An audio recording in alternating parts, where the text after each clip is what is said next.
Cuando platicaba con mi tío abuelo, con mi abuelo, con personas mayores, me hacían referencia a lo que sucedió en marzo de 1938, que hubo un día de gran algarabía en el momento que se ejecutó un fallo de la Corte y que se estatizó, se nacionalizó la industria petrolera. Entonces me platicaban que la gente salió, las señoras, algunas llevaban hasta una gallina, llevaban joyas, incluso la gente de clase media, clase alta, era tal la presión de las empresas transnacionales petroleras que se dio una fusión y un apoyo al presidente, precisamente porque estaba enfrentando a grupos de poder importantísimos, Rockefeller, por ejemplo, entre otros, ¿verdad? Los grandes petroleros extranjeros de Europa, de Holanda, de Inglaterra, de Estados Unidos, de Bélgica. Entonces, me comentan que fue espectacular, que más de 100,000 personas se congregaron en el Zócalo, se congregaron para celebrar la estatización de la industria petrolera. En 1960 sucede algo parecido con la estatización de la industria eléctrica. Pero veamos, vamos a hacer un análisis. ¿Alguno de ustedes me quiere decir o conoce, bueno, a los que ya les comenté ya lo saben, qué quiere decir que el que es dueño de esta superficie, hagan de cuenta, del que es dueño de este parque, hipotéticamente, es dueño del cielo hasta el infierno? ¿Alguien me podría decir qué quiere decir eso? Si yo soy dueño de este parque, hipotéticamente yo soy dueño de los árboles, del pasto, de las cosas que hay aquí, de los inmuebles. Pero ¿qué quiere decir que también soy dueño de allá, del cielo y del infierno con todo y sus diablos? No le escucho.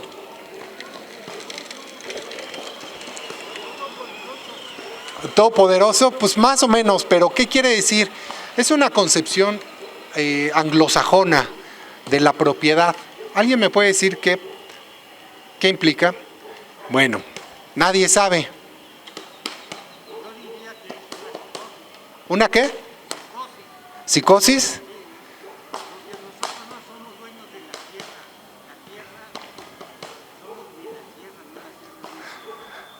Sí, pero veamos desde el punto de vista comercial, desde el punto de vista del liberalismo, ¿verdad? Desde el punto de vista de estas doctrinas extranjeras. Bueno, el que es dueño de la superficie para los británicos, para los anglosajones, los norteamericanos, implica que si yo soy dueño del parque, soy dueño del cielo, hasta arriba, del espacio aéreo, hasta el infierno. Todo lo que hay en el subsuelo, todo es mío. Las piedras, el agua, el oro, todo, las tierras raras son de mi propiedad. Es la visión anglosajona. La visión española es distinta. La visión española, la que traen los españoles, es distinta. Quiere decir que el dueño de la superficie nada más es dueño de la superficie. El subsuelo no es dueño del subsuelo, ni el cielo es parte de mi propiedad. Nada más lo que tengo aquí. ¿Por qué viene a colación este detalle? ¿Por qué se imaginan que viene a colación este detalle? Si no conocemos la historia es la madre de la vida, ¿verdad? El que no conoce la historia está condenado a repetirla, lo que se ha repetido, y es un círculo vicioso. Hablo de estos temas porque precisamente la concepción que se da en el periodo del Porfiriato es de que el dueño de esta superficie es dueño de todo lo demás. Y esto va a generar enormes problemas a México. ¿Qué sucede?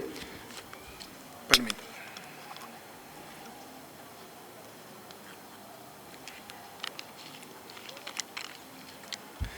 Pues llega el general Porfirio Díaz, el Pacto de la Noria, el Tratado de la Noria, llega al poder, Juárez fallece, en fin. Encontramos que a finales del siglo XIX, en 1880, la industria petrolera empieza a tomar auge. Los vehículos, el petróleo empieza a tomar mucha importancia en el mundo. Aquí pues las chapopoteras, tenemos en Veracruz, tenemos en la Huasteca, tenemos en Tamaulipas, tenemos en Tabasco. Se dice que pues México no tiene las capacidades para explotar. Entonces se saca una ley en la cual los dueños de la propiedad son dueños absolutos del subsuelo y se les empiezan a dar concesiones. Aparte de todo esto, se empiezan a dar concesiones. Y bueno, ahí viene la industria petrolera, el Águila, Pershing, todas estas empresas, Royal Dutch, que es la Shell actualmente, empiezan a hacer sus intervenciones en México. Los tenemos en la Huasteca, básicamente, ahí están con sus cuerpos, incluso hasta paramilitares. El general Díaz, bueno, pues muy afecto al liberalismo, recordemos que tiene al ministro de Finanzas, si se acuerdan quién es, José Yves de Limantour, una persona de origen francés, son los científicos que les llaman. Entonces se adoptan las posiciones liberales, el liberalismo. El liberalismo implica que el Estado debe de ser muy pequeño, el Estado debe de estar como meramente como un gendarme, laissez-faire, laissez-passer, dejar hacer, dejar pasar, y el Estado, bueno, nada más ser el gerente, el estar atento, que las fuerzas productivas del mercado desarrollen con la mano invisible y todo ese pensamiento, desarrollen la economía, mientras no haya conflictos entre los gobernados, dejemos el laissez-faire, laissez-passer y que todo siga adelante. Entonces el general Díaz con su gabinete adoptan esa posición neoliberal, José Yves de Limantour, y empieza la gran explotación petrolera. También se empieza la electrificación en México, la industria eléctrica. La industria eléctrica, Necaxa, no sé si conocen Necaxa, Huauchinango, fue de las primeras que llegaron, son ingleses, son norteamericanos, que también se concesiona la industria eléctrica, se empiezan a montar plantas hidroeléctricas en algunos estados. La industria eléctrica, pues, en ese criterio de la ganancia, de las fuerzas del mercado, ¿dónde empiezan a desarrollar su industria eléctrica? ¿En qué lugares la desarrollan? ¿Alguien sabe? ¿O para quiénes?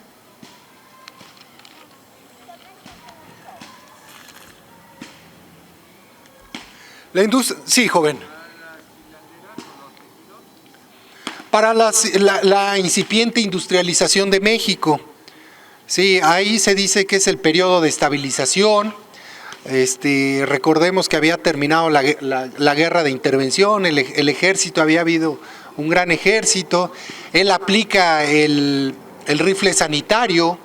El rifle sanitario es que los rurales, que en su momento fueron parte de los ejércitos que combatieron a los franceses y belgas, los tienen que licenciar. Entonces hay una cierta inestabilidad, los caminos de México son inestables. Entonces él trae su lema de orden y progreso, ¿no? Que es el lema neoliberal que le llaman, el positivismo, la sociología positivista, el sentar las bases para el desarrollo. Y bueno, la industria eléctrica empieza a montarse, pero es una industria eléctrica que, ¿por qué intereses se mueve la empresa privada? ¿Qué la mueve a la industria privada? El lucro, la ganancia. Entonces empieza a desarrollar, a llevar la energía eléctrica a la Ciudad de México, a Guadalajara, a Puebla, donde se están dando los centros de producción, donde están poniéndose las fábricas de telas, algunas minas, pero pues esto no irradia a todo el país. La industria eléctrica nada más es a donde me lleva la economía, donde me la pueden pagar. Hay otro tema muy interesante, las compañías deslindadoras también de terrenos nacionales. No sé si alguien sepa de ese tema.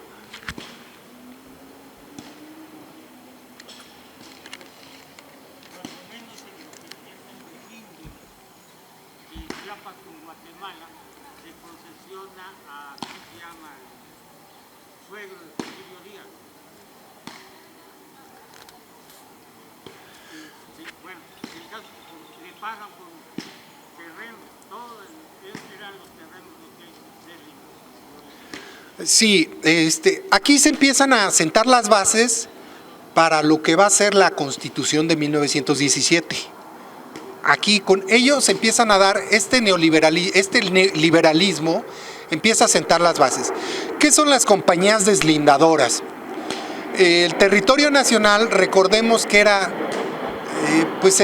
enorme, ¿no? Teníamos en algún momento hasta Texas, Nuevo México, Arizona, y había muchos lugares que estaban abandonados. Entonces hay movimientos migratorios, se empieza a dar para que haya población lejos del centro de México. Pero hay una ley, la ley de predios nacionales, promulgada por Benito Juárez, en donde se tienen que deslindar para poner orden a la propiedad. Entonces empiezan a hacer los deslindes. Fallece Juárez, posteriormente pues llega Díaz, y bueno, las compañías deslindadoras, ¿qué es lo que hacen? Al principio pues deslindan los terrenos, a ver cómo están los documentos, la comunidad agraria, a ver si tienes tus papeles en regla. La comunidad agraria, recordemos, que es la comunidad que existe antes de que existiera el mismo Estado mexicano. Existe antes de que existiera el virreinato de la Nueva España, ellos existen con anterioridad. Son grupos originarios mexicanos que se asientan en un determinado territorio y que posteriormente son reconocidos por la corona española incluso. Yo soy abogado, trabajé en el Poder Judicial de la Federación, en la Corte, y ahí llegué a ver asuntos muy interesantes, muy interesantes en la materia agraria. Ahí es donde se conoce. Se peleaban por comunidades, les querían quitar territorios. ¿Y qué sucedía? Me traían unos títulos del virrey, expedidos por el virrey, o títulos expedidos por Carlos V, en el cual reconocían la personalidad de determinados pueblos en México. Me acuerdo que hasta tenía las traducciones, eran documentos valiosísimos, ¿verdad? Porque eran las actas de nacimiento de las comunidades agrarias mexicanas. Entonces me los traían y me traían periciales en español moderno. El perito me traducía al español viejo, al español moderno, donde se les reconocen a todos estos pueblos su carácter de preexistentes antes de la conquista. Pues bien, entonces estas compañías deslindadoras empiezan pues a poner orden en los baldíos de México. Sin embargo, como todo esto es negocio, ánimo de lucro, empiezan a deslindar territorios. ¿Cómo se llama? Esta comunidad agraria, está mal tu título porque le falta una coma. Entonces empiezan a privar, les pagaban, el gobierno mexicano no únicamente les pagaba con dinero, también les pagaba en territorio, les pagaba con mucho territorio. Recordemos que cuando termina la guerra civil, cuando vienen las leyes de reforma, el clero también viene la ley de desamortización de bienes del clero y de la iglesia. Entonces ellos tenían la ley de manos muertas. También les empiezan a quitar territorios. ¿Qué genera estas compañías deslindadoras privadas, verdad? Negocio, al final de cuentas, negocio liberal. ¿Qué generan estas compañías privadas? Que las tierras se empiezan a acaparar. Las grandes extensiones de México se empiezan a acaparar. Hay un general Terrazas, ¿qué decía ese general Terrazas? ¿Se acuerda alguien? Así es, el general Terrazas decía eso. Tenía un derecho de pernada. ¿Alguien sabe qué es el derecho de pernada, jóvenes?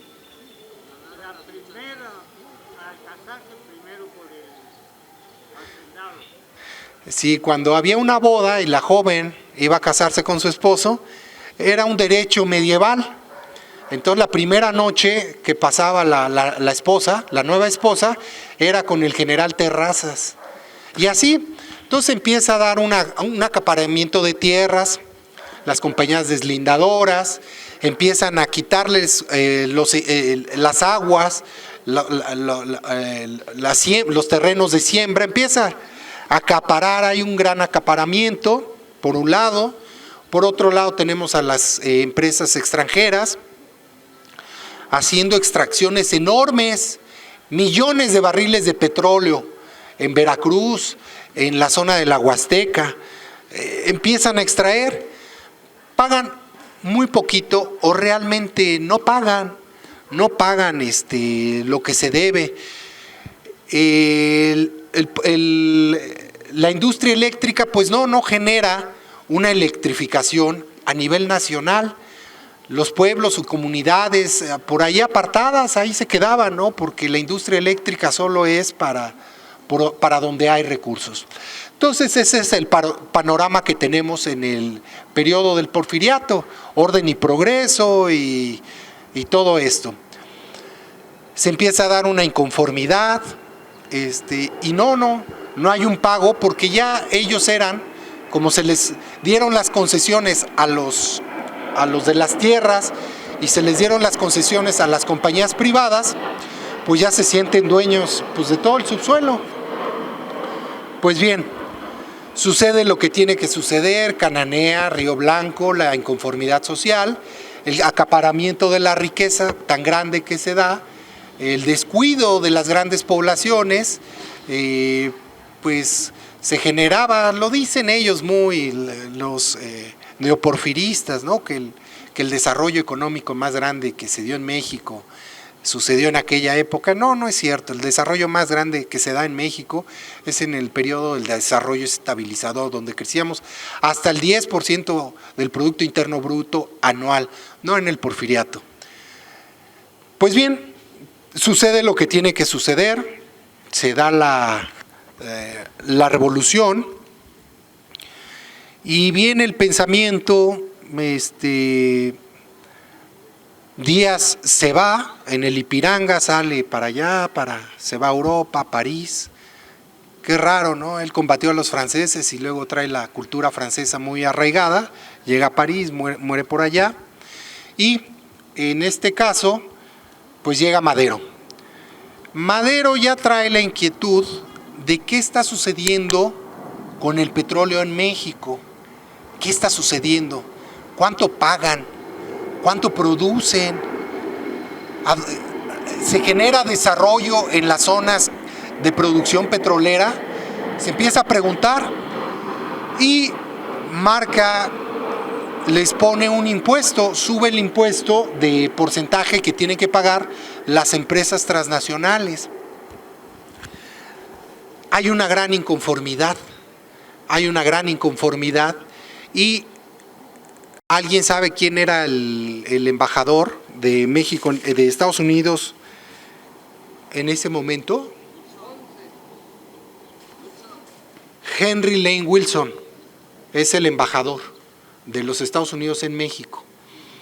Entonces, hay una inconformidad de las transnacionales porque están tocando los puntos medulares de su gran riqueza, ¿verdad?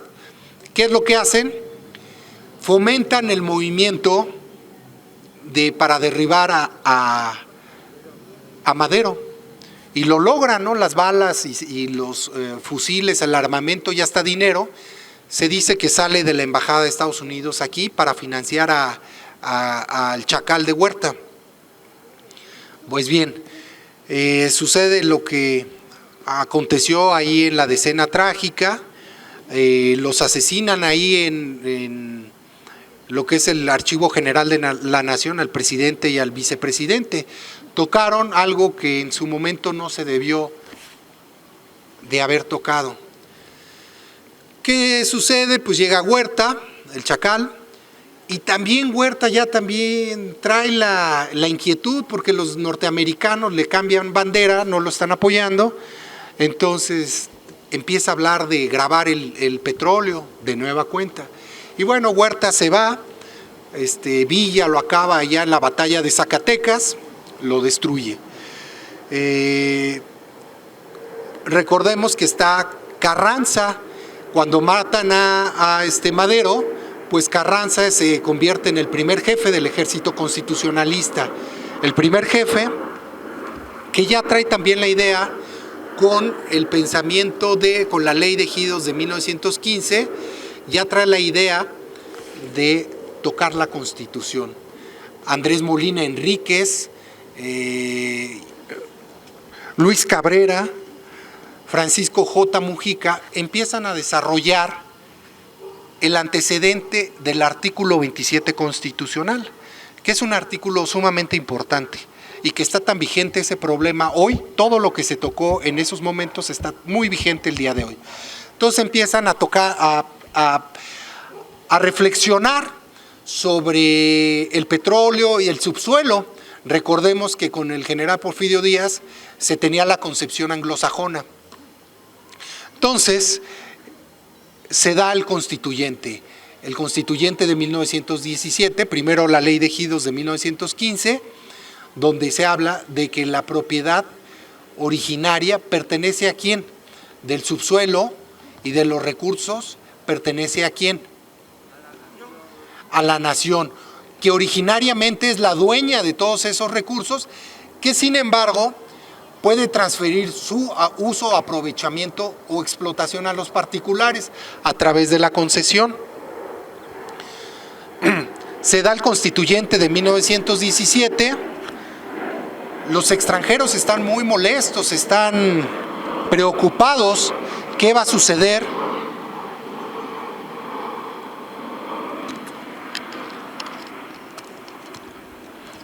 ¿Qué va a suceder con el famoso artículo 27 constitucional? Ellos no quieren que haya una declaratoria tan fuerte. ¿Por qué no quieren que haya una declaratoria tan fuerte? Los elementos que quedan comprendidos en la Constitución, todos estos elementos, todo lo que se dispone en la Constitución, casi es intocable. Jurídicamente es intocable. No prosperan los amparos cuando todo está en la Constitución, que lo vamos a ver más adelante, que en la modificación constitucional se plantea modificar estos artículos precisamente para que no se toquen.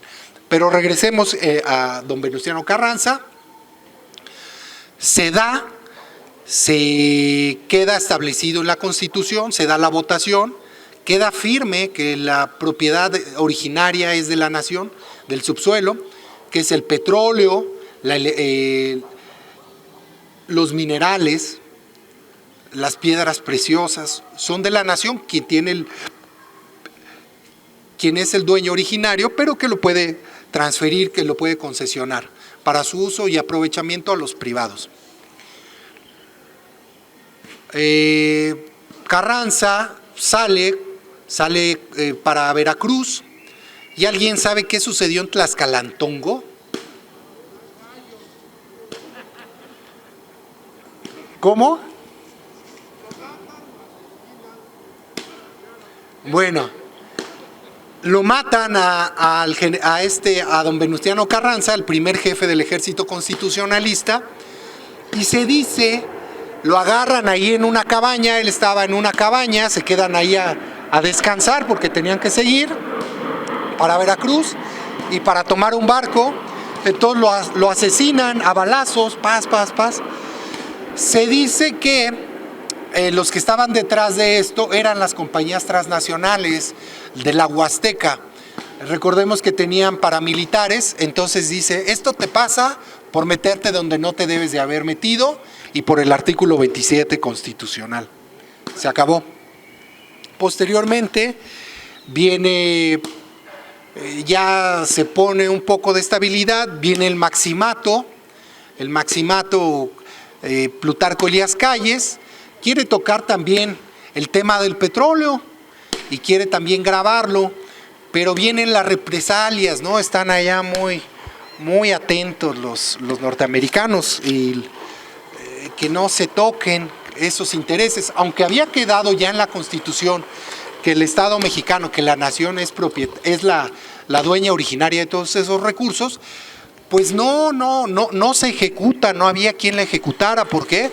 Porque los mataban, esos intereses tan grandes transnacionales, los mataban, le costó la vida a Carranza, le costó la vida a Madero, la parte del movimiento de la revolución. Entonces son intereses muy grandes. Calles ahí logra algunas negociaciones con ellos para que pagaran un poquito más. Obregón también trae la mentalidad de subir, pero quiere ser reconocido por los Estados Unidos. Hay los tratados de Bucareli. ¿Alguien sabe de qué se trata eso? Hay unos tratados, ¿perdón? A ver, joven.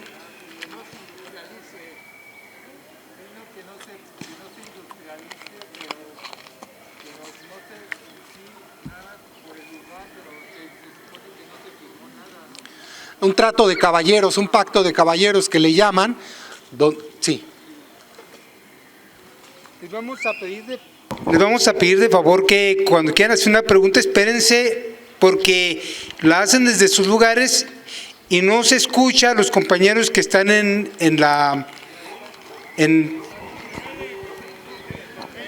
Ok. Sí, para que participen también ellos. Ok, pero con micrófono, porque para sí, que escuchen los compañeros sí, que están en cuando les diga y quieran participar, hay que llevarles el micrófono para que Exacto. para que sea compartir el conocimiento, ¿no? Exacto, como porque cátedra. Si no los compañeros que están en el chat no o lo están escuchan. no saben qué preguntan. Sí, entonces hay que llevarles el micrófono. Perfecto. ¿No? Aquí vamos a ponerlo y los que quieran preguntar se acercan al micrófono y lo agarran y preguntan. ¿Sale? Órale. Bueno, en la Constitución se plasma en el artículo 27, en el artículo 25, el Estado mexicano se erige como el monopolio del desarrollo nacional. Resultado de la disputa de la revolución, el Estado retoma las banderas de la redistribución de la riqueza, de la redistribución del territorio. Queda contemplado que todos esos acuerdos que se habían dado por las compañías deslindadoras, todas esas concesiones quedan sin efectos al momento que entra en vigor la Constitución, que el Estado va a ser el monopolio del desarrollo nacional. Entonces ya se empieza a hablar de que el Estado mexicano va a dirigir también la política industrial y la política energética. Estamos hablando de la política energética, del petróleo, la electricidad y los minerales, ¿verdad? Es muy importante. Entonces, en estos artículos, que son tan importantes para el desarrollo nacional, que son pieza clave de la soberanía mexicana, se empiezan a deslindar todos estos temas, donde la nación es la que va a llevar el desarrollo, la política industrial la va a llevar el Estado mexicano. Pues bien, no se pueden ejecutar los tratados de Bucareli, es un pacto de caballeros, no se puede tocar esos intereses, hay negociaciones para que aporten un poquito más. La industria eléctrica, pues por otro lado, va caminando en el sentido de que cada quien hace lo que quiere, cada quien produce como quiere, no hay realmente una política nacional, Unas plantas de energía eléctrica producen cierto wattaje, otras producen otro wattaje. Todas las privadas, lejos de tener una armonía en el desarrollo eléctrico, pues hace cada quien lo que quiere, cobra lo que quiere. No hay realmente una gerencia, una línea que ordene la producción de la energía eléctrica. Va dándose como una anarquía, son puros privados. Se da la guerra en los Estados Unidos, está allá el movimiento nacional socialista, están los países del eje, ya está la intervención en 1938, 1939, está en Europa la guerra mundial. Tenemos al presidente, ¿qué presidente es? El presidente es Roosevelt, Delano Roosevelt. Las compañías extranjeras empiezan a percibir que ya viene por ahí alguna ley en su momento que los va a perjudicar, y ya empiezan a llamar la atención del Estado norteamericano. Roosevelt no interviene, él quiere la política de la buena vecindad, porque ya está preocupado más que por la expropiación petrolera que ya se empiezan a imaginar que viene. Quiere él la buena vecindad con el Estado mexicano. ¿Por qué? Porque en algún momento los barcos norteamericanos van a tener que estar aquí, va a tener que pasar los aviones, van a tener que necesitar incluso del petróleo mexicano. ¿Qué sucede con los extranjeros? Bueno, las condiciones económicas que se dan en los campos de producción petrolera de las compañías internacionales, las prestaciones económicas son dispares, no pagan lo que deben de pagar, no hay desarrollo. Hay una película, La Rosa Blanca. La Rosa Blanca es muy, muy bonita, ahí hablan de cómo privan a la gente de sus ranchos. Entonces se dan sus grandes abusos y volvemos a lo mismo. Están financiados por mucho dinero transnacional, y viene el movimiento sindical mexicano con Vicente Lombardo Toledano. Entonces Vicente Lombardo Toledano empiezan a aglutinarse, tienen sindicatos, todas las compañías extranjeras tienen sindicatos, pero empiezan a darse reacomodos, empiezan a exigir el sindicalismo mexicano. Recordemos que en el periodo del general Cárdenas se funda la CTM, precisamente Vicente Lombardo Toledano es el fundador. Todas las luchas sindicales empiezan a crecer de tono, empiezan a exigir prestaciones los trabajadores petroleros. Oye, ¿por qué en Estados Unidos al mismo trabajador le pagas 10 veces más y yo no tengo las mismas condiciones? ¿Por qué aquí en Tabasco, que estamos los extranjeros que vienen a explotar el petróleo, tienen refrigerador, tienen electricidad, tienen aire acondicionado, y nosotros estamos como animales? Oye, elévanos los salarios. Pues se hacen de la vista gorda. Pues ya sabemos cómo actúan muchas de estas empresas, vienen por el ánimo de lucro, hacen lo que no les permiten hacer en sus países de origen, vienen a hacer, a agandallar, yo diría, ¿verdad? Empieza a elevarse el tono de las disputas, llega hasta las juntas de conciliación, a las juntas federales, el problema, y se resuelve que tienen razón los trabajadores. El presidente Lázaro Cárdenas interviene de alguna forma y les dice: oigan, pues cumplan con todo esto, se erigen árbitro. Y ellos apelan al secretario de Estado de los Estados Unidos y a las potencias extranjeras que no, ellos no van a dar cumplimiento a las prestaciones. Total, llega este problema hasta la Suprema Corte de Justicia de la Nación. La Suprema Corte de Justicia de la Nación determina que sí, efectivamente, se está incumpliendo estas prestaciones. Y los transnacionales dicen: pues sí, pero yo no tengo el dinero para pagar todo lo que ellos quieren. Y no tengo.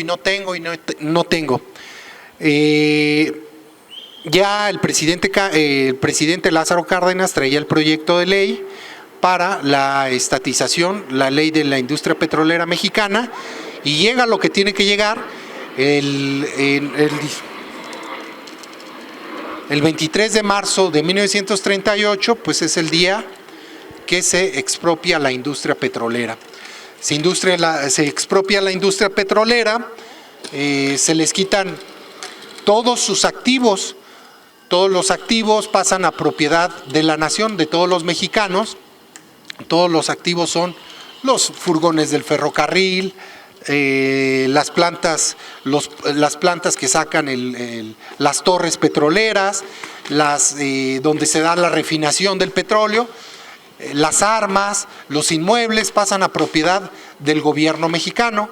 El gobierno mexicano tiene que indemnizar y quieren ellos que los indemnicen. Recordemos que ellos tenían la concepción de que todo era suyo, también el subsuelo. Entonces quieren unas ganancias exageradas, quieren que se les pague por los millones de barriles de petróleo que había en el subsuelo.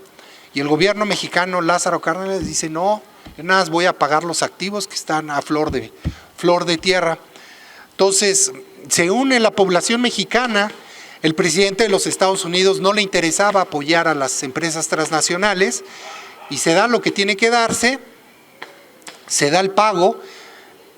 Hay mucha boicot hacia la industria petrolera mexicana. El POLI, fundado por Lázaro Cárdenas precisamente, la Universidad Nacional, los ingenieros de estas casas de estudio, empiezan a dar aportaciones en tecnología, porque nos abandonan. Querían que no vendiéramos el petróleo, que no vendiéramos la plata. Entonces hay un boicot a todo lo que es el petróleo mexicano.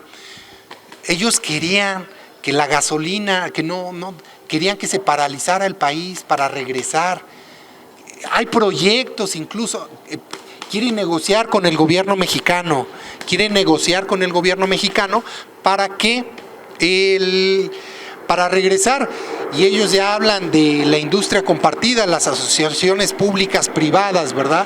Pero también lo mismo son los contratos leoninos, estos tan fabulosos que se dan.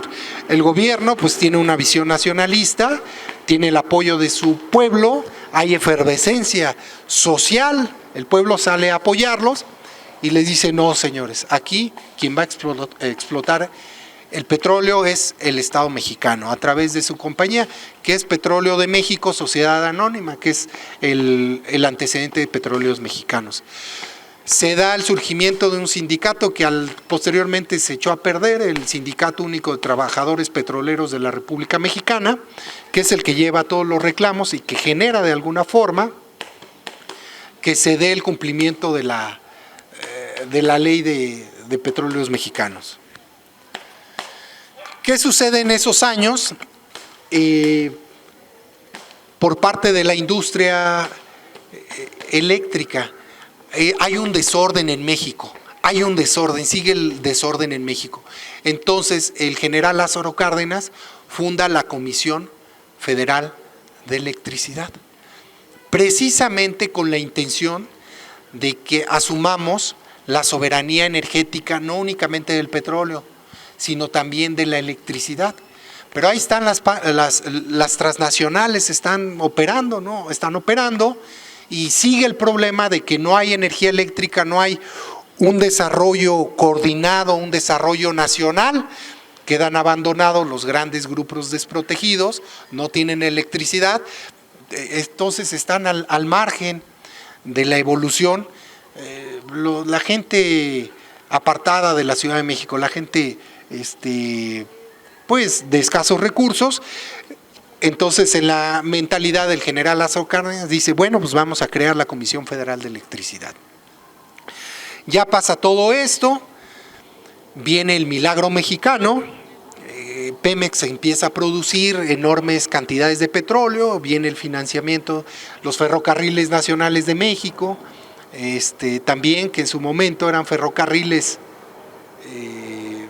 privados con Porfirio Díaz, se estatizan también, viene también el desarrollo de los ferrocarriles y viene el boom el boom de México. Estados Unidos está ocupado ahí en la Segunda Guerra Mundial. México empieza a producir, evolucionar y a crecer a tasas de 10, 12% anuales, imagínense. ¿No tendrán un poco más de agua, por favor? ¿De agüita? Se da la evolución de México. Pues bien, en el año de 1960 está el presidente Adolfo López Mateos. El presidente Adolfo López Mateos, quedan 2 o 3 empresas transnacionales y está la Comisión Federal de Electricidad. Entonces viene la estatización de la industria eléctrica. Esa estatización, gracias.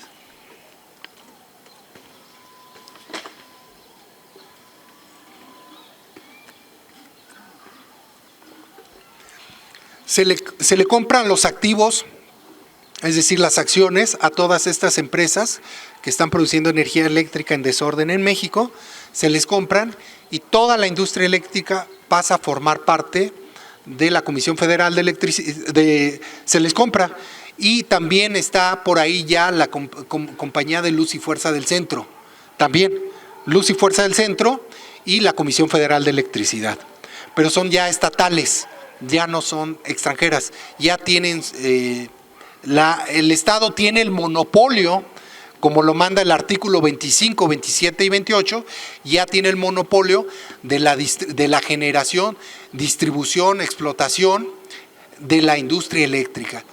¿Qué sucede con esto? Se da el desarrollo democrático, la planeación. ¿Algo quiere decir por allá? Se tiene en miras que la Comisión Federal desarrolle de una manera ordenada la industria eléctrica nacional, que la industria eléctrica, que haya una generación que llegue a todo México, que haya un desarrollo equilibrado, que se tengan las mismas condiciones, la electricidad, todo México. Ese es el trascabo de la estatización de la industria eléctrica. Ahí nos hace Adolfo López Mateos nos hace una carta, la dirige al pueblo de México. ¿Qué dice esa carta? En esa carta nos dice: pueblo de México, les devuelvo la industria eléctrica, les entrego su industria eléctrica para que haya un desarrollo nacional armónico, que no haya disparidad. La electricidad es la evolución del pueblo mexicano, se la regreso, pero ojo, tengan cuidado, porque hay bribones y bribonas que mañosamente van a querer regresar a quitar lo que es de nosotros, el petróleo y la electricidad. Aunque esté contenido en la Constitución, y la Constitución es intocable, el artículo 25, 27 y 28, que hablan de los monopolios de la electricidad, que no son monopolios, pero que tienen la política industrial del petróleo y la electricidad. Tengan cuidado, porque los bribones van a estar al día y mañosamente se van a meter para tratar de quitarnos esto que es de todos nosotros, de nuestra gran nación mexicana. Bueno, pareció premonición, ¿verdad? Una pesadilla. Pasa el tiempo.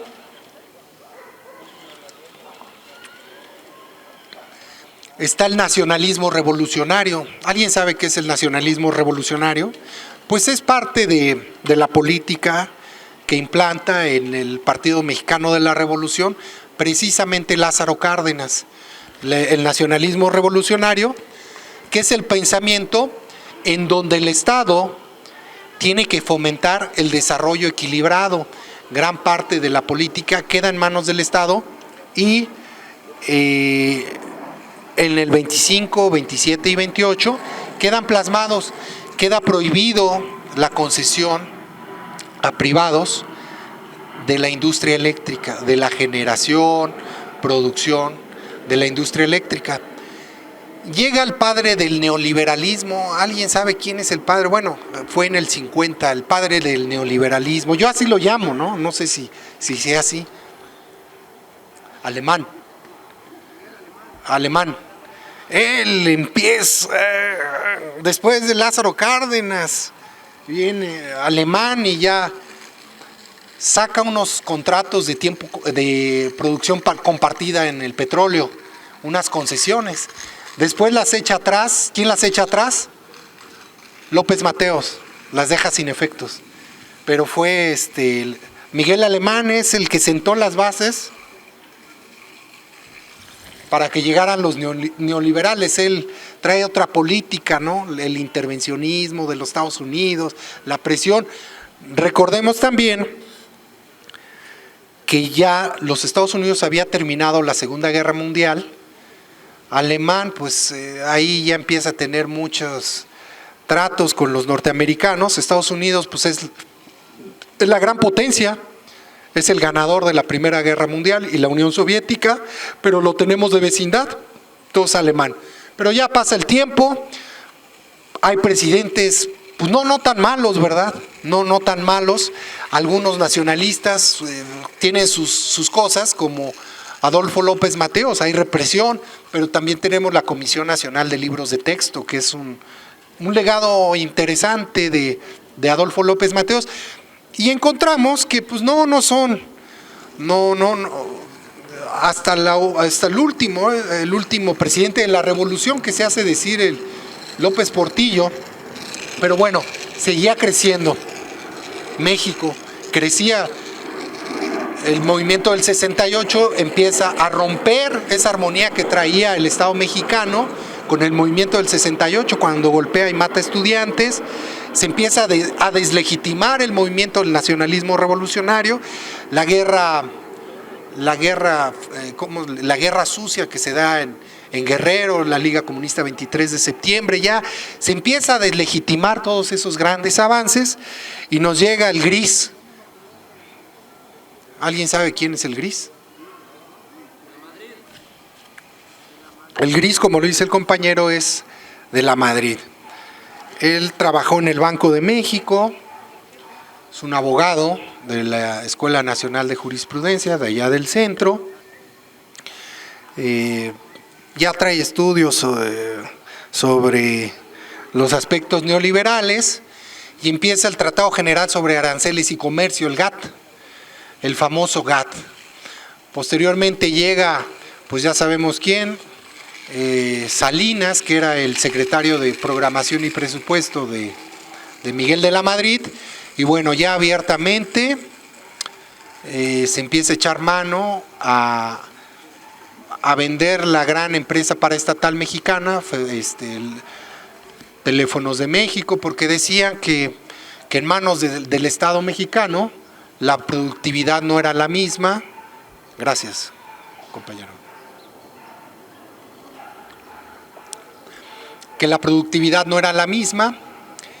Y ahí hay otro francés en el gabinete de Salinas, la materia gris de Salinas, o el alter ego de Salinas, un francés, Córdoba Montoya. Él empieza, aunque estaba prohibido la generación de energía eléctrica para los privados, pues hay como que le empiezan a mover y ahí empiezan la autogeneración, que le empiezan a llamar de la industria eléctrica. Por ahí empiezan, este señor se hace se hace dueño de algunas empresas de producción de energía eléctrica. Pero bueno, la Constitución todavía estaba intocada, no se había tocado, todo eso estaba al margen constitucional. Recordemos, pues es el padre del neoliberalismo, ¿verdad? Es el padre del neoliberalismo el que trae todas esas ideas, la escuela de Chicago, Friedman, todos estos conocedores de la mano invisible, la econometría, la escuela esta de los neoliberales, ¿cómo se llama? El Instituto de los Neoliberales, del Neoporfiriato, no digo el nombre, pero la escuela esta donde empiezan a dar los cuadros para Y bueno, el Estado empieza a perder su fortaleza, empiezan a modificar despacito la Constitución, viene un cambio muy importante al artículo 27 constitucional. Los constituyentes del 17 marcan que la propiedad de los pueblos, de las comunidades y de los ejidos tiene el carácter de inalienable, imprescriptible e inembargable. Viene su reforma para modernizar el país. El ejido y la comunidad dejan de tener ese carácter. Cuando se reúnen en asamblea los ejidatarios y comuneros, pueden ya decir, no, pues ya deja de ser inembargable, imprescriptible, se empieza a dar otra vez el acaparamiento de la venta de los terrenos, porque ya pierden esos candados que dejó la Constitución precisamente ante los abusos. Salinas, Teléfonos de México, Altos Hornos de México, los almacenes generales de depósito, la Compañía Nacional de Subsistencias Populares, ¿verdad? Que era un instrumento importantísimo. Mi padre trabajó en el Instituto Nacional Indigenista. Entonces yo tuve posibilidades de convivir en los ejidos, en las comunidades, en los pueblos mexicanos, marginados allá en la sierra, la comunidad por allá. La CONASUPO pues hacía una política social, llevaba 10 productos básicos. A esos pueblos donde no llegaba nadie, llevaba 10 productos básicos. Las sardinas, el jabón, el papel higiénico, las sopas de pasta, el frijol, los precios de garantía, recordemos que se compraba la producción. Todos esos desarrollos que se dan, todo ese apoyo que tiene el Estado, esa política social, el Instituto Nacional Indigenista es parte fundamental. De hecho, nuestro señor presidente actualmente, yo creo que su gran escuela fue el Instituto Nacional Indigenista, el desarrollo regional, porque ahí se da el desarrollo con los chontales, las comunidades agrarias. Yo lo viví con mi padre paseando por México, que se pretendía el desarrollo, conocer la problemática de la Sierra de Guerrero, de la sierra allá en Michoacán, de los problemas michoacanos, en Hidalgo. Entonces el Estado tenía una política social para un equilibrio, el Estado nacionalista revolucionario mexicano.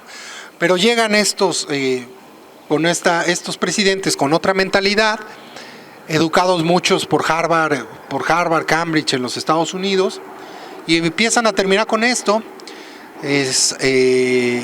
Primero Salinas, luego el magnífico doctor Zedillo, ¿verdad? Nos quita los ferrocarriles.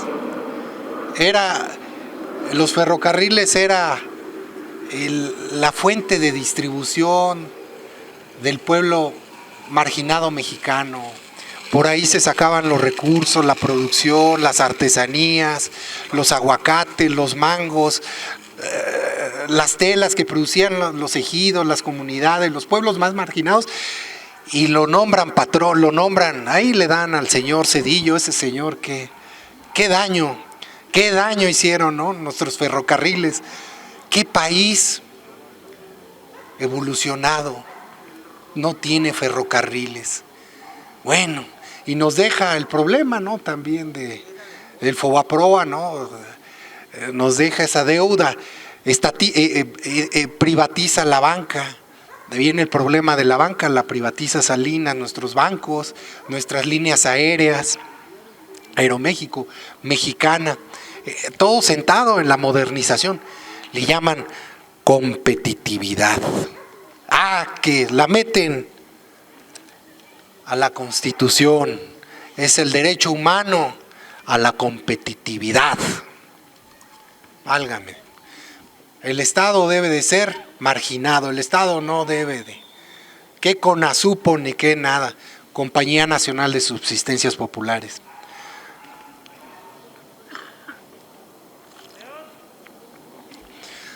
Pues bien, se empiezan a modificar los artículos de la Constitución, se empiezan a desarmar, con tintes muy bonitos, que la modernización requiere, que el Estado adelgace, porque es una grasa tener nuestros altos hornos, es algo estorboso porque en manos del gobierno no sirven, pero en manos privadas sí, ¿verdad?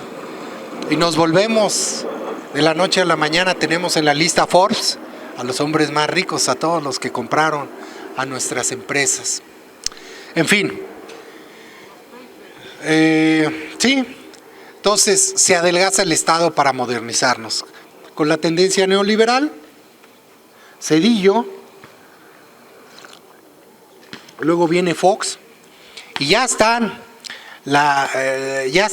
pensando, ya empiezan a concesionar el gas, ya lo puede manejar las empresas, ya llegamos con Calderón, ya saca una ley contraria a la Constitución, pero ya sacó una ley que dice que sí, las empresas privadas pueden generar la autogeneración y también pueden participar en la distribución, en la comercialización y producción de la energía eléctrica. Pueden utilizar el sistema de distribución de energía eléctrica nacional. Es muy importante que ese es financiado, nosotros lo pagamos. Ese sistema nacional de distribución de energía eléctrica es nacional, es construido por la Comisión Federal de Electricidad, es patrocinado por todos nosotros. Bueno, entonces ya les dan facilidades a las transnacionales para que empiecen a hacer el autofinanciamiento de energía eléctrica. Y bueno, llega el momento del dichoso Pacto por México. Llega el Pacto por México. Ya venían los privados llevando actividades de exploración de petróleo, de producción de energía eléctrica. Ya lo estaban haciendo abiertamente. Ya no había nadie que les dijera nada. Recuerdo allá en Chicontepec, allá en Veracruz, ya estaban ahí explotando, haciendo, porque ya saben que viene el Pacto por México, ya les avisaron. Y bueno, se sienta el señor del copetito, muy bonito, están Overdrech, la compañía esta Overdrech brasileña, está Iberdrola, pues están. Tenemos que garantizar la inversión extranjera, darnos garantías, Estado mexicano, darnos las garantías suficientes para que nosotros podamos traer mucha inversión para el petróleo y la electricidad. Bueno, vamos a hacer el Pacto por México. Vamos a hacer ese dichoso pacto. Vamos a hacer la reforma constitucional a los artículos 25, 27, 28. Ahí vamos a señalar que el sector energético es estratégico para la nación mexicana, quien tiene el dominio para todo eso. Sin embargo, ya le vamos a meter que también puede el sector privado participar muy activamente en la generación, en la exploración, explotación, producción, comercialización de petróleo y electricidad. Ya estaba el candado constitucional, lo vamos a hacer. ¿Qué se necesita para hacer una reforma constitucional? Para hacer una reforma constitucional no es un procedimiento que se reúna el Congreso y que por mayoría se gane. Se necesitan mayorías calificadas. Mayorías calificadas. No nos vaya a tirar el café al aire, se vaya a enojar aquí. Las mayorías calificadas son los requisitos. Le ponemos, yo creo, una tacita, yo creo que sí, si no nos va, ándele, si no nos baña de café, a lo mejor se enojaron. Se necesitan mayorías calificadas. Mayorías calificadas quiere decir que va a haber otro constituyente, como lo hubo en el constituyente del 17. Es el poder reformador de la Constitución. Se necesitan 3/4 partes del Congreso de la Unión y se necesitan la mayoría de los estados que voten para modificar la Constitución. Entonces se reúnen las grandes fuerzas políticas, el Pacto por México, el PRI, el PAN, el PRD, y dicen, bueno, vamos a hacer la reforma energética para garantizar los derechos de las empresas privadas, para que puedan producir, generar, distribuir la energía eléctrica y el petróleo, para que podamos concesionar todo esto. Vamos a hacer la reforma fiscal, que implicó que se subieran impuestos nada más a los mismos de siempre. Eso es la reforma, la famosa reforma fiscal. Le vamos a dar ahí al señor, ahí un señor que hacía negocio con todo en la Ciudad de México, con todo hacía negocio. Las grúas, ¿se acuerdan aquí que andábamos con la zozobra que llegaran las grúas? Porque el negocio, yo creo. Entonces vamos a darle la Constitución a la Ciudad de México, ahí para que tengan la reforma energética. ¿Qué otra fue? Reforma financiera, la reforma educativa. Todo esto constituyó el Pacto por México, pero ahí la reforma más fuerte era la reforma energética, efectivamente. ¿Por qué? Porque era abrirle, ya legalizar en la Constitución todo lo que se venía haciendo, ya entregar las concesiones a los privados, el financiamiento privado a los particulares, para que pudieran explotar ya sin miramiento, sin temor a que les quitaran todo esto, que tuvieran garantías para que su inversión fuera intocable. Entonces, vienen las grandes negociaciones y bueno, los tres partidos políticos aportan sus votos, ¿no? PRI, el PAN, el PRD, se da la modificación, se dice pues que hubo un financiamiento muy grande para el Pacto por México, Obedrej y todo esto, los legisladores, ese que sale con las maletas, que está en la cárcel, el que está el senador del PAN, que sale con sus maletas, se compran los votos, está el señor del PAN, el jovencito también que dicen que le dan, que están perseguidos, y sale el famoso, el Pacto por México, y se reforma la Constitución, donde se quitan todos los candados para que la inversión en energía eléctrica pueda generar, comercializar, competir con la Comisión Federal de Electricidad, la competitividad, y se dieran los contratos de explotación de petróleo y también las grandes concesiones a la minería, las grandes concesiones mineras. Todo esto se da en el famoso Pacto por México. Ya pasa el pacto, se dan concesiones petroleras, se dan los contratos compartidos, las asociaciones públicas privadas, las concesiones para las empresas transnacionales, Iberdrola, OHL, los grandes negocios se dan en el Pacto por México. Algún partido, el PRD, se sale de la sesión porque no está de acuerdo con la reforma fiscal, porque subir impuestos, y se sale, le hace al tío Lolo, el PAN se sale por otra cuestión, pero todos apoyan para que saliera la reforma constitucional. Se abre de par en par y bueno, ya están legitimadas, ya tienen todo lo habido y por haber para que puedan operar ya abiertamente en territorio nacional, sin cortapisas. Recordemos que la Constitución es la parte toral. Se establecen ahí medios incluso de defensa,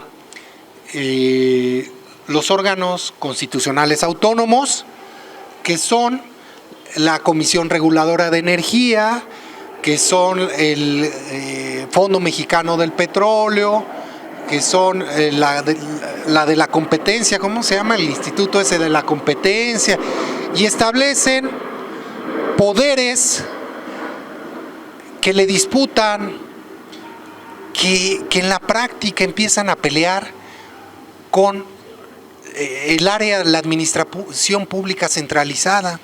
Le cambian el nombre a Pemex y a la Comisión Federal, les llaman empresas productivas del Estado mexicano, muy pomposamente.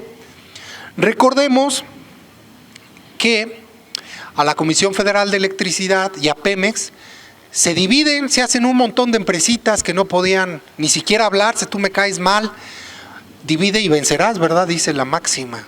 Entonces, dividen a la Comisión Federal, la hacen varias empresas, las empresas productivas, a Pemex también, con miras,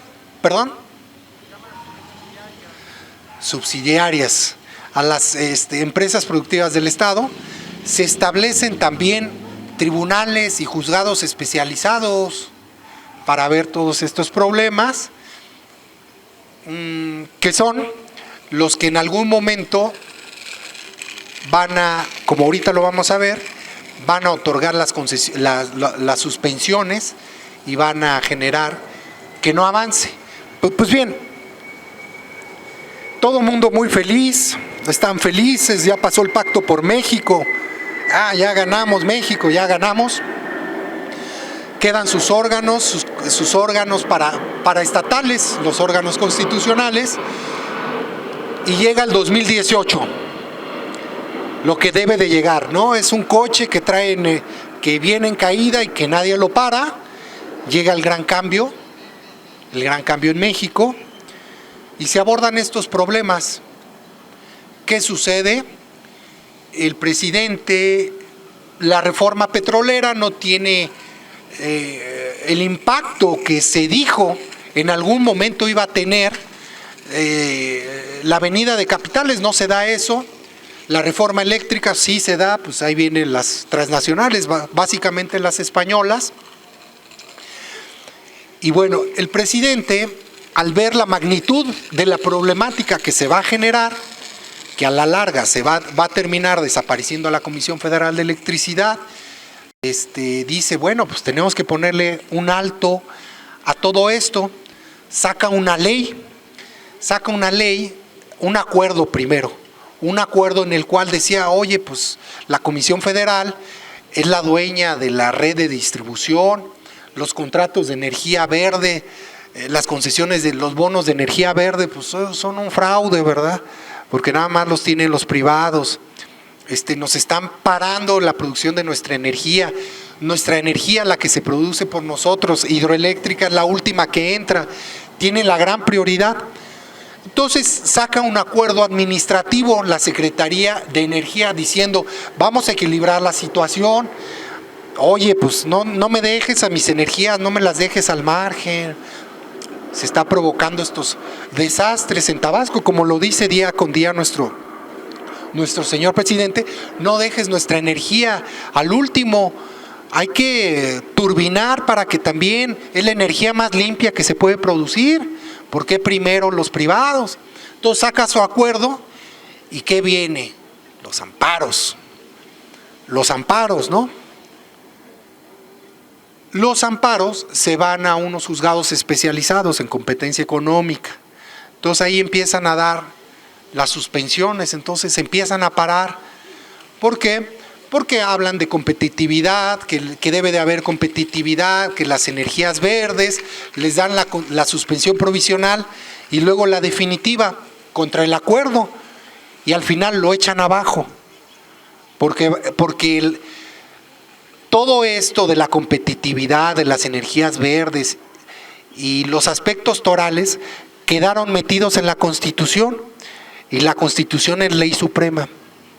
Entonces, los jueces y magistrados en la Corte dicen, estos acuerdos que emite el presidente son contrarios a la competitividad, y hacen un juego de palabras, y es contrario a la Constitución, porque en la Constitución quedó establecido, de conformidad con el Pacto por México, que debe de haber competitividad, y la competitividad se da introduciendo a los transnacionales y patrocinándolos. Entonces echan para abajo el acuerdo del presidente. No recuerdo el nombre del acuerdo, lo saca Nael. Posteriormente, el presidente sigue insistiendo que la situación no puede seguir, porque estamos financiando 486,000 millones nos ha costado el financiamiento que se les ha dado a estas transnacionales. Entonces saca otra ley y la promueve. Bueno, el primer día de Se publicó y ya estaban los amparos ahí listos, ¿no? Y lo mismo, se entregaron las suspensiones provisionales, las definitivas, y se declaró, todavía no sé si se declara inconstitucional. Entonces, si estos aspectos que pretende defender el presidente, que es salvar el sistema eléctrico nacional, representado por la Comisión Federal de Electricidad, no está contenido en la Constitución. Si no está contenido en la Constitución, va a seguir adelante. Hay otro aspecto muy importante. El presidente ya mandó su iniciativa al Congreso, en el cual dice, vamos a dar marcha atrás, palabras más, palabras menos, con el Pacto por México. Es la parte más lesiva del Pacto por México, la reforma al artículo 25, 27 y 28, donde se les permitió, se metió a las transnacionales a la explotación de la industria eléctrica. Y hay otro aspecto muy importante, el litio, las tierras raras. Hay un libro muy bonito, 20,000 leguas de viaje submarino, no sé si alguien lo leyó, donde se hacía referencia a que iba a haber submarinos, iba a haber máquinas, y soñaba Julio Verne, es una premonición. Luego hay películas como Star Wars, a mí me gusta, que hablan de robots, que hablan de naves, que hablan de computadoras. En el siglo XXI, las telecomunicaciones, la telefonía, la robótica, va a tener un auge. Es el siglo de la informática, de la robótica y de las telecomunicaciones. Hay unas sustancias que se les llama tierras raras, que son 17 elementos contenidos en la tabla periódica. No los traigo aquí, pero son tierras raras y tienen su nombre. Un nombrecito, litio, todos estos están dentro de las tierras raras. China ya se vislumbra en el mundo que esto pues va a ser como fue el petróleo en el siglo XX. Como fue la importancia, el petróleo sigue teniendo importancia, pero tiene la industria de las baterías, de los coches eléctricos, de todo esto, pues va a despegar, no tarda mucho. Se entregaron concesiones, porque abrieron también la industria minera, precisamente porque sabían esto.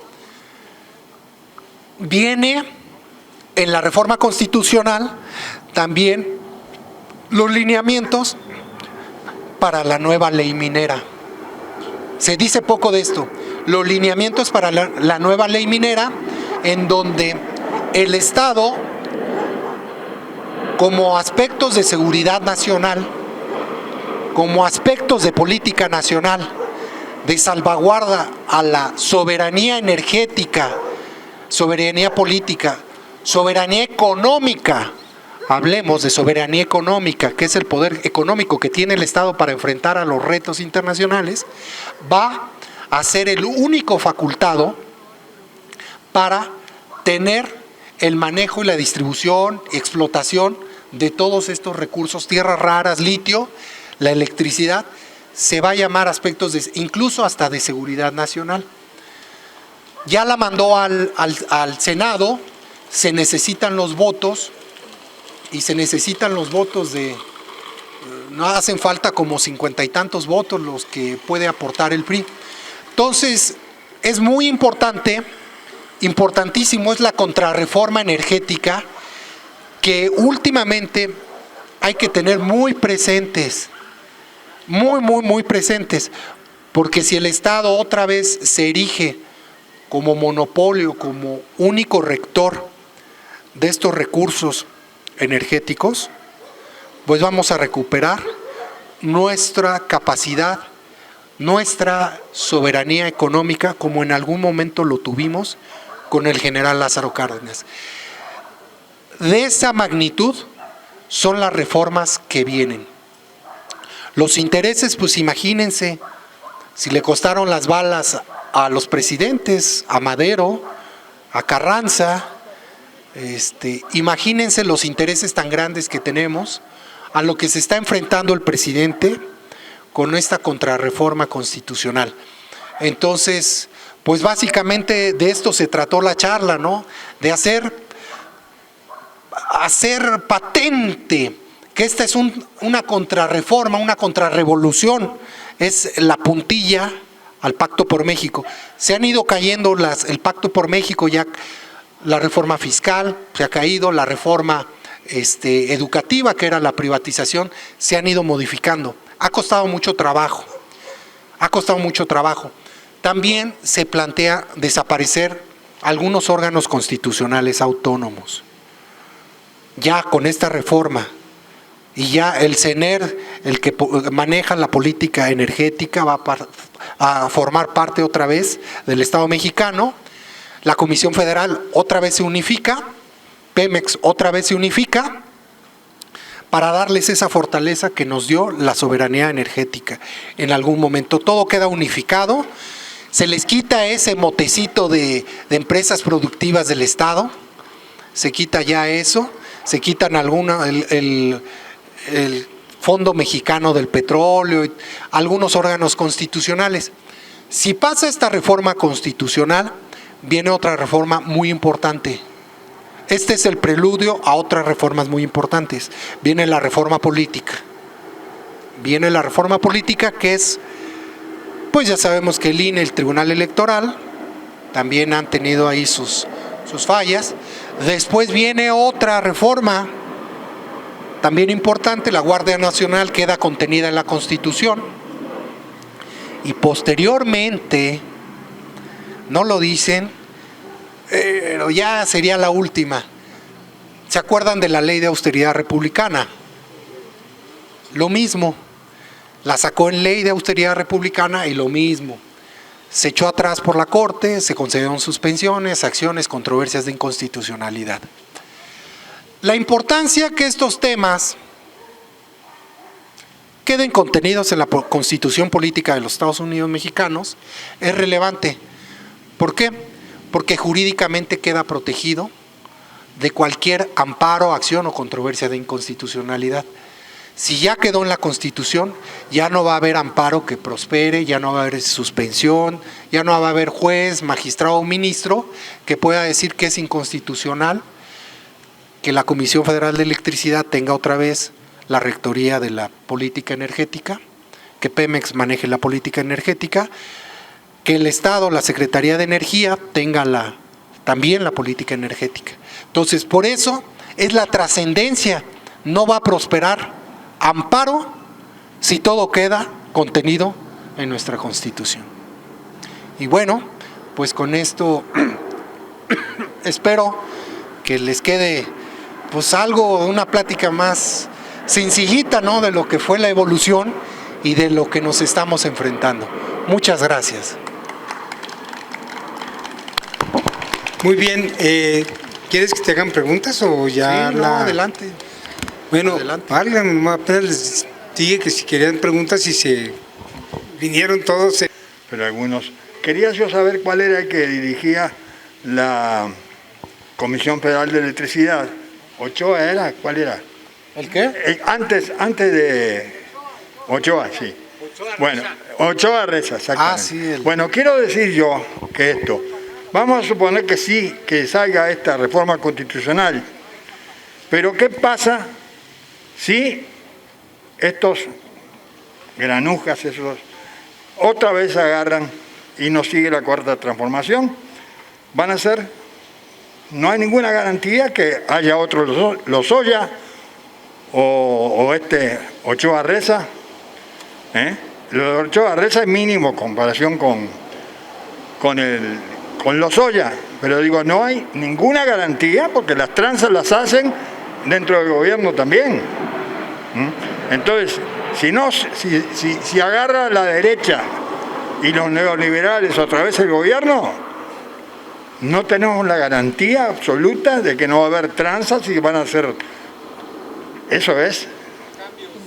Porque Pemex era de gobierno en el momento de Lozoya. Esa era la pregunta nomás, a ver qué opinas. Yo creo... Pero espera, creo que son... ¿Le contesto de una vez?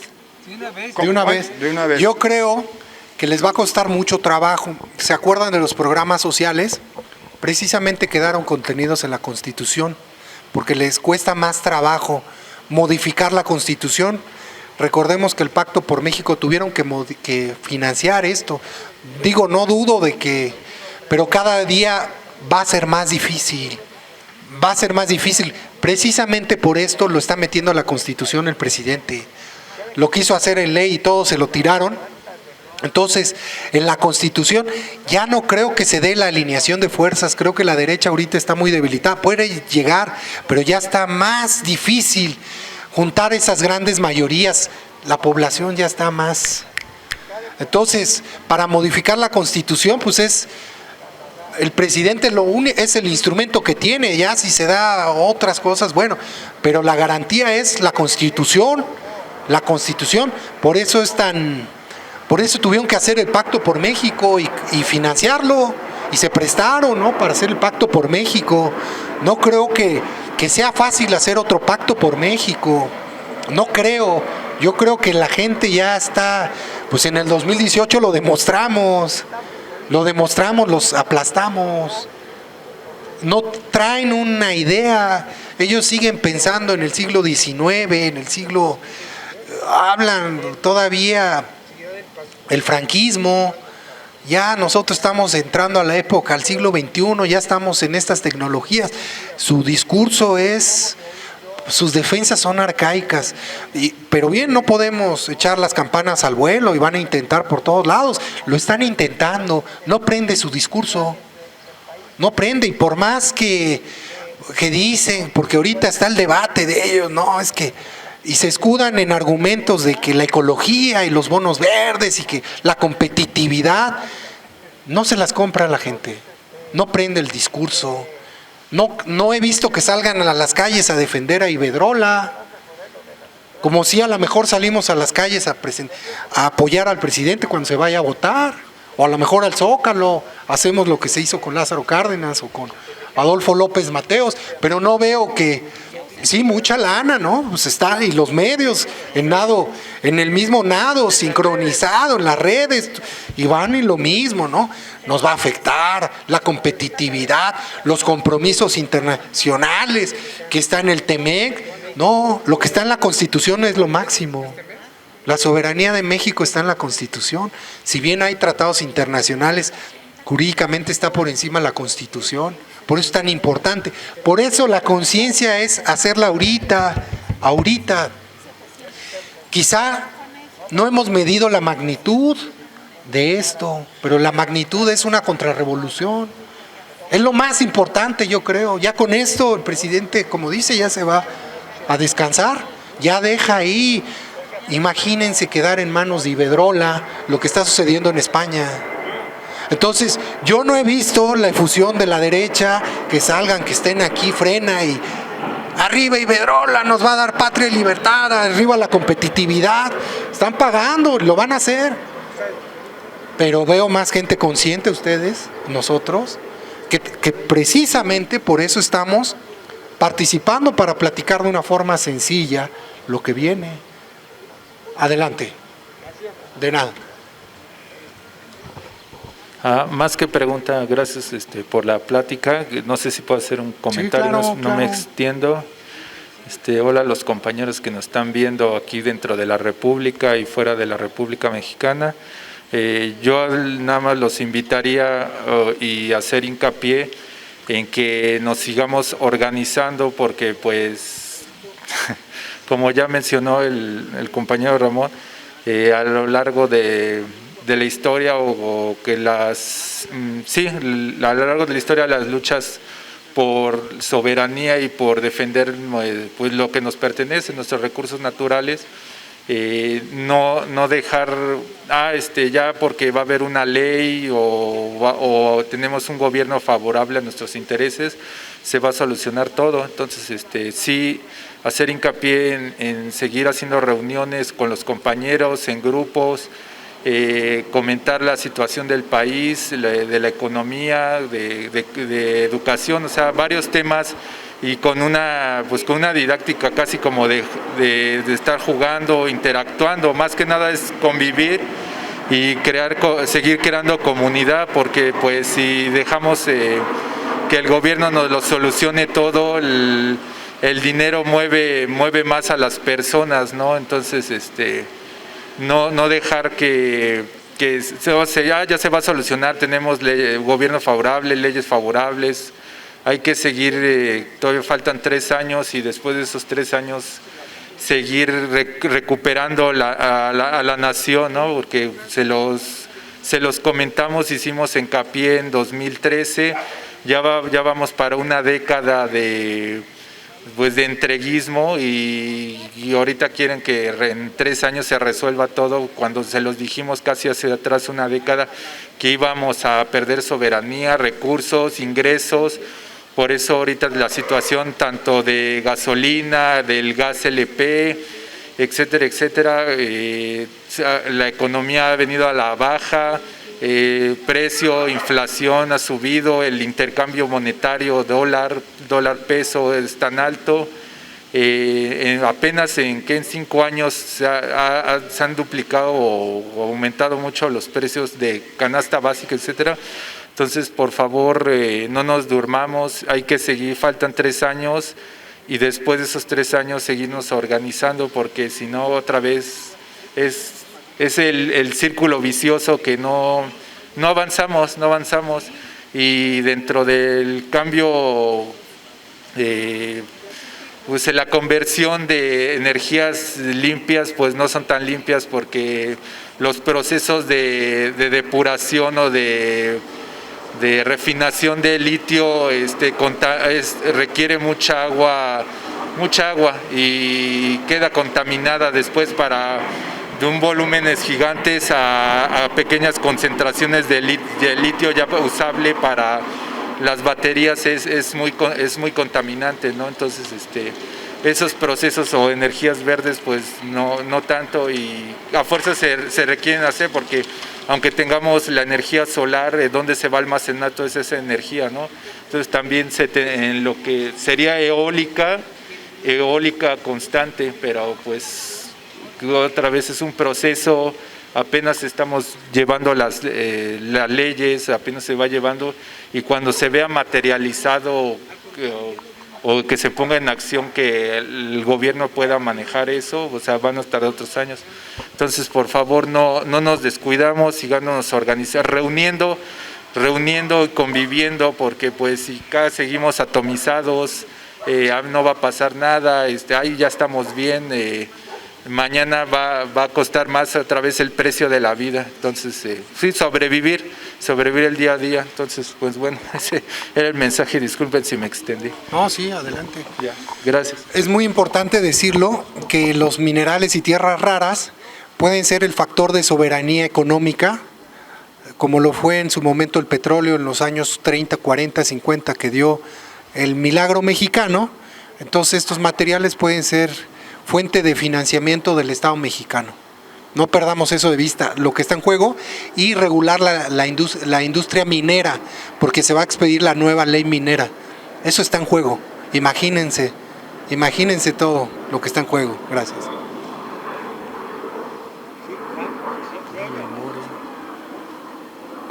Sí, bueno, muchas gracias. Me pareció importante la presentación del tema, de los temas que se trataron aquí, pero coincido con los dos anteriores. La consigna que teníamos desde hace mucho tiempo: el presente es de lucha, el futuro es nuestro, ¿sí? Entonces, no debemos bajar la guardia. Bien.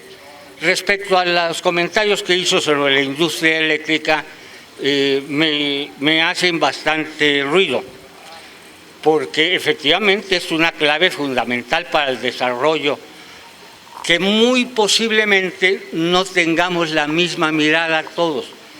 Yo recuerdo cuando era niño en mi pueblo, en Tapachula, Chiapas, la luz empezaba a las 8 de la mañana y a las 7 de la noche se quitaba la luz, ¿sí? Ya era Comisión Federal de Electricidad, pero la luz se producía mediante, ¿cómo se llama? Diésel, sí, se quemaba diésel. Posteriormente, cuando mi padre, por cierto, era gerente de Comisión Federal de Electricidad en la costa de Chiapas, ¿sí?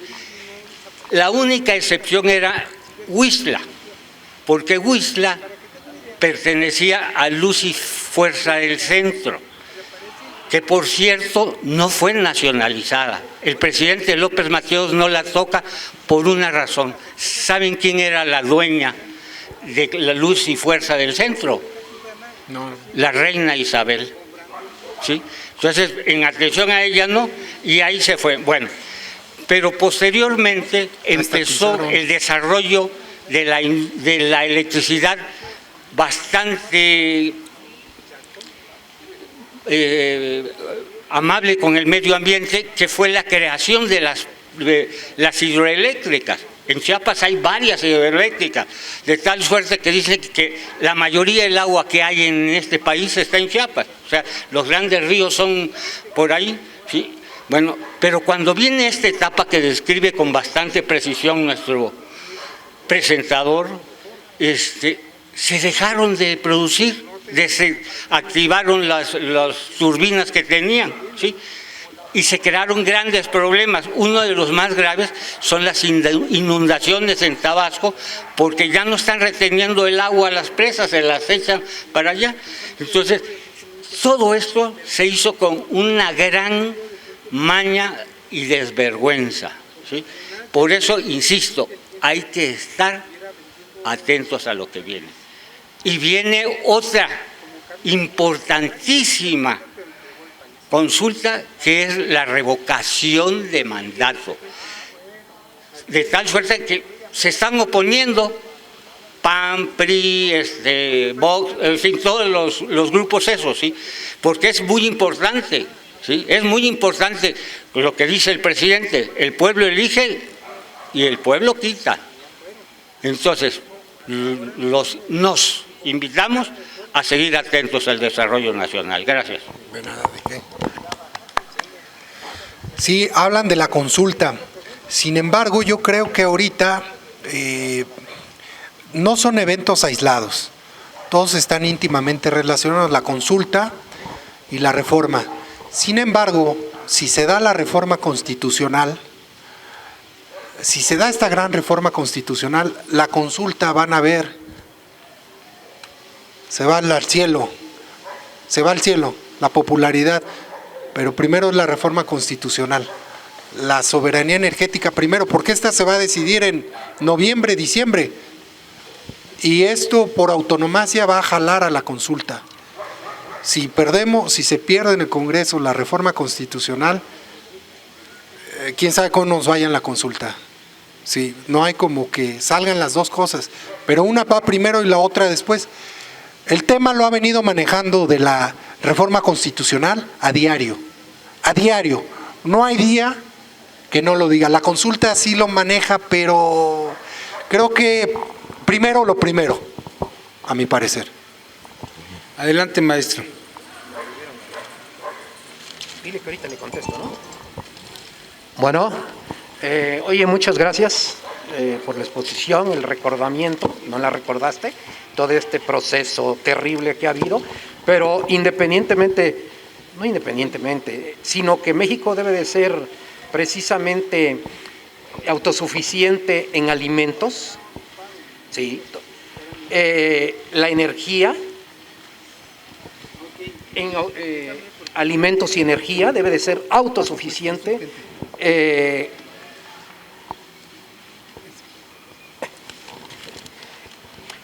Yo no soy priista, obviamente. Sin embargo, hay que reconocer algo de López Portillo. López Portillo echó abajo el GATT. Se aprobó ya con de Madrid, sí, por todas las cuestiones que traía el GATT, ¿no? Ya después vino la Organización Mundial del Comercio y ahora los tratados donde pues no nos dan chance a nada, porque si a alguien le dices, oye, este es del pueblo, te dicen, oye, pues me estás quitando mis utilidades futuras y por lo tanto me tienes que indemnizar. Un ejemplo clásico que no pareciera venir al caso en relación a estos tratados de que me quitas y ahora según ellos, por la idea anglosajona, es este problema que apenas vimos de un negocio de privados, ¿sí? En esta situación de las inmobiliarias, donde al parecer eran cientos de millones de dólares y México dice, bueno, pues te pago 50 millones de dólares. En esto de las inmobiliarias que está muy sonado el caso, ¿no? Que se ve ahí las tranzas de estos inversionistas extranjeros. No estamos contra la inversión extranjera que venga, por lo regular no es esa la filosofía que tienen, que vinieran para el progreso de México, eso no es cierto. Yo lo he visto, lo he vivido, viví el GATT, ¿sí?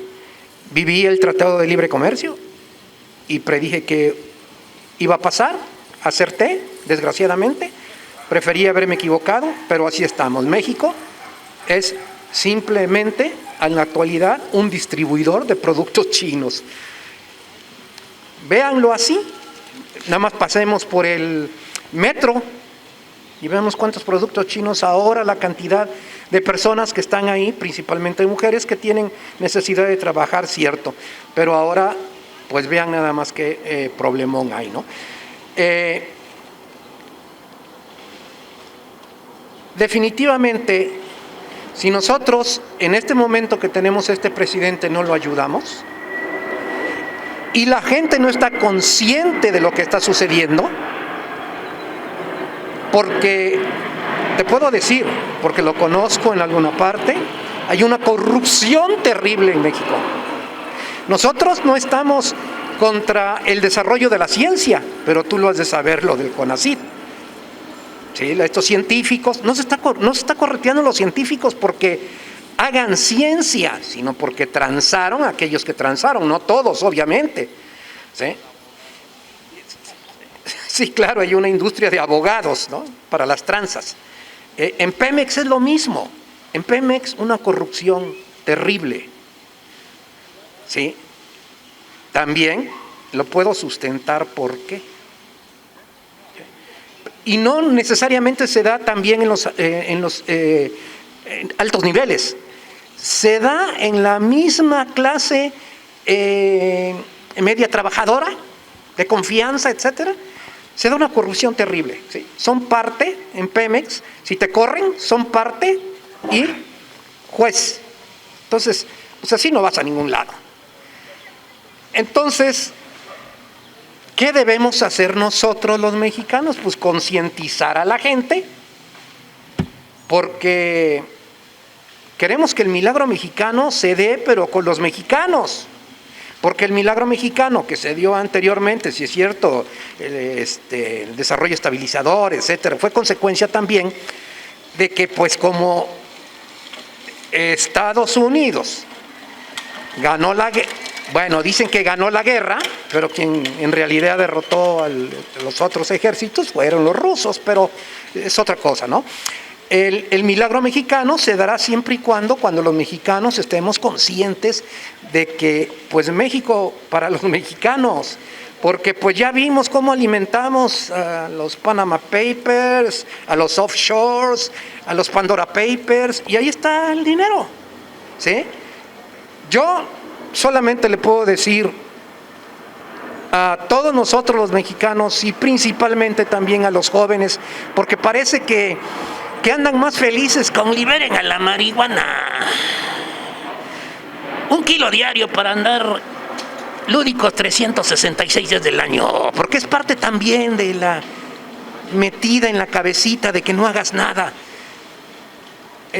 Yo te doy las gracias y ojalá te tengamos por aquí más seguido. Vamos a seguirle. Muchas gracias. Estamos viendo que no nos debemos confiar porque ahora en la revocación de mandato van a hacer mucha tranza y hay que concientizar a los jóvenes porque los jóvenes están muy aparte, no veo que se unan, que luchen, sino hay que trabajar con ellos y unirnos y siempre apoyar a nuestro presidente, porque él está luchando por el pueblo y para el pueblo. Entonces sí tenemos que estarlo apoyando constantemente, que no nos confiemos. ¿Sí? Es todo. Sí, así es. Sí, muy bien, adelante. A ver, pásale, profe. Buenas tardes. La pregunta muy concreta. ¿Qué va a suceder si no se logra obtener los votos de la derecha y no se opera la contrarreforma? ¿Va a seguir el monopolio privado apoderándose del sector? Énfasis en eso, ¿no? Creo que es lo más interesante, para mi punto de vista, ¿no? La magnitud de que no se, les digo, por eso hay temas sumamente importantes. La magnitud de que no haya el cambio constitucional es que va a desaparecer la Comisión Federal de Electricidad y va a ser puro Iberdrola. Por eso la revocación de mandato es importante, pero es más importante la reforma constitucional. No nos distraigamos. Imagínense con Iberdrola, imagínense sufriéndolo. Ahorita es la reforma constitucional. Si no se logra, adiós Comisión Federal de Electricidad, porque todo está diseñado para que se quede con el mercado las transnacionales. Y Comisión Federal se haga chiquitita y desaparezca. Sí. Por eso es un problema que hay que estar al tanto que es nuestra energía. Digo, un país necesita la energía, la revocación de mandato es importante, pero la reforma por el momento es más, porque esta ya viene. Si no se logra, adiós energía de Comisión Federal.